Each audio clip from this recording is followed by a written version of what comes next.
Hello everyone, ఈరోజు వీడియోలో మీకు నేను నా స్టైల్లో చికెన్ ఫ్రై చేసి చూపించబోతున్నాను. ఇది మా ఇంట్లో రెగ్యులర్గా చేసుకుంటామండి. చాలా సింపుల్ రెసిపీ, బ్యాచిలర్స్ కూడా ఈజీగా చేసుకోగలరు.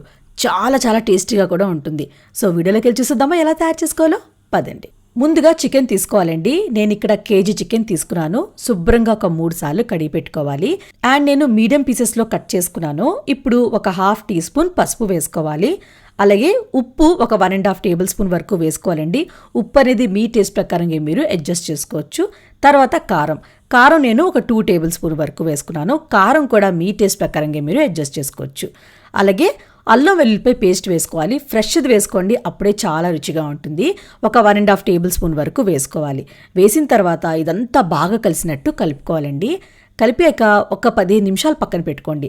వెంటనే చేసిన కన్నా ఒక 10 నిమిషాలు పక్కన పెట్టి చేశారనుకోండి, చికెన్ ఫ్రై చాలా టేస్టీగా ఉంటుంది. ఇప్పుడు ఒక కడాయి తీసుకొని అందులోని ఒక 6 నుంచి 7 టేబుల్ స్పూన్ల వరకు ఆయిల్ వేసుకోవాలి. ఆయిల్ బాగా హీట్ అయిన తర్వాతే ఉల్లిపాయలు యాడ్ చేసుకోవాలండి. నేను ఇక్కడ 4 పెద్ద సైజు ఉల్లిపాయలని చిన్నగా కట్ చేసుకొని తీసుకున్నాను. ఉల్లిపాయలు ఎక్కువ వేసుకున్నారనుకోండి, చికెన్ ఫ్రై చాలా టేస్టీగా ఉంటుంది.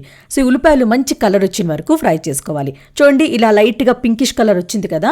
ఇప్పుడు మీరు పచ్చిమిరపకాయల్ని కట్ చేసుకొని వేసుకోవాలి. నేను ఇక్కడ ఒక 4 వేసుకున్నాను. మీరు కావాలంటే ఎక్కువ కూడా వేసుకోవచ్చు. అలాగే చికెన్ మనం మ్యారినేట్ చేసుకుని ఉంచుకున్నాం కదా, అదంతా వేసుకొని ఒక 5 నిమిషాలు హై ఫ్లేమ్లో ఫ్రై చేసుకోవాలండి. 5 నిమిషాల తర్వాత మూత పెట్టుకొని ఇంకొక 5 నిమిషాలు ఉడికించుకోవాలన్నమాట. ఈ చికెన్ నుంచి వాటర్ రిలీజ్ అవ్వాలి, అప్పటి వరకు మీరు ఉడికించుకోవాలి. 5 నిమిషాల తర్వాత నేను మూత ఓపెన్ చేశాను. చూడండి, వాటర్ రిలీజ్ అయింది కదా. ఈ వాటర్ అంతా డ్రై అయ్యి అలాగే కొంచెం ఆయిల్ సపరేట్ అయిన వరకు ఫ్రై చేస్తూనే ఉండాలన్నమాట. చూడండి, ఇలా ఆయిల్ సపరేట్ అయిపోయింది కదా. ఇప్పుడు మీరు చికెన్ మసాలా అయినా లేదనుకోండి గరం మసాలా అయినా ఒక 1 టేబుల్ స్పూన్ వరకు వేసుకోవాలి. వేసాక ఒకసారి బాగా కలిపేసుకోవాలండి. ఒక 3 నిమిషాల పాటు ఫ్రై చేసుకోవాలి. 3 నిమిషాల తర్వాత ధనియాల పౌడర్ ఒక 1 టేబుల్ స్పూన్ వేసుకోవాలి. వేసిన తర్వాత ఫ్లేమ్ని హై టు మీడియం చేస్తూ మీరు ఇది ఫ్రై చేసుకోవాలన్నమాట. మంచి కలర్ వచ్చి చికెన్ ఫ్రై బాగా ఫ్రై అయిన వరకు ఫ్రై చేసుకోవాలి. అంటే కొంచెం డార్క్ కలర్ వచ్చేయాలన్నమాట, అప్పటి వరకు మీరు ఫ్రై చేసుకోవాలి. అలాగే నేను ఇక్కడ జీడిపప్పు వేసుకుంటున్నానండి. ఇది ఆప్షనల్, వేసుకుంటే చాలా టేస్టీగా ఉంటుంది. మీరు కావాలంటే స్కిప్ చేసుకోవచ్చు.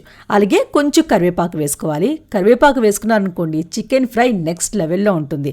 సో కరివేపాకు వేసాక ఫ్లేమ్ని హై టు మీడియం చేస్తూ మంచి కలర్ వచ్చిన వరకు ఫ్రై చేసుకోవాలి. చూడండి, మంచి కలర్ వచ్చేసింది కదా. ఇప్పుడు మీరు కొంచెం కొత్తిమీర వేసేసుకోవాలి. అంతేనండి, రెడీ అయిపోయింది. Simple and tasty chicken fry మా ఇంటి స్టైల్లో అనమాట. చాలా టేస్టీగా ఉంటుంది. ఒక్కసారి ట్రై చేయండి, మీరే అంటారు. ట్రై చేశాక నచ్చింది లేదో కమెంట్ బాక్స్లో కమెంట్ చేయండి. అలానే లైక్ చేయండి, షేర్ చేయండి. ప్లీజ్ కృతికా వంటలు ఛానల్కి సబ్స్క్రైబ్ చేయడం మాత్రం మర్చిపోకండి. మనం నెక్స్ట్ వీడియోలో మీట్ అవుదాం. Bye bye.